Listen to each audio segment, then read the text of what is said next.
सुद्धा आहे.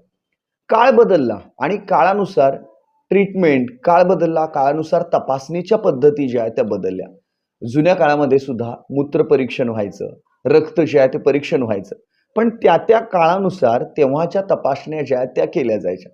अलीकडच्या काळामध्ये वेगवेगळ्या तपासण्या केल्या जातात आणि त्या माध्यमातनं आजार कुठले आहेत किंवा तुम्हाला झालेले विकार कुठले आहेत, हे सगळं समजावलं जातं, सांगितलं जातं. आणि आज स्पेशली म्हणजे प्रशांत वनकोरेंचं जे YouTube चॅनल आहे, त्याच्यासाठी थोडंसं बोलावं असं मला वाटतं. तर हे सुद्धा याच अँगलनी जातोय चॅनल, की आयुर्वेद असेल किंवा ॲलोपॅथी असेल, मेडिसिन असेल किंवा रक्त तपासणी असेल, तर या सगळ्याच्या संदर्भात जागृती करणं हा टप्पा जो आहे तर तो याच्यामध्ये येतो. आणि मग अलीकडच्या काळामध्ये आजारी पडल्यावर आणि आजारी पडण्याच्या अगोदर अशा काही सायन्स आहेत का? किंवा असं काही प्रोसिजर आहेत का, ज्याच्यामध्ये मला कळेल, की येस मी आजारी पडणार आहे का? किंवा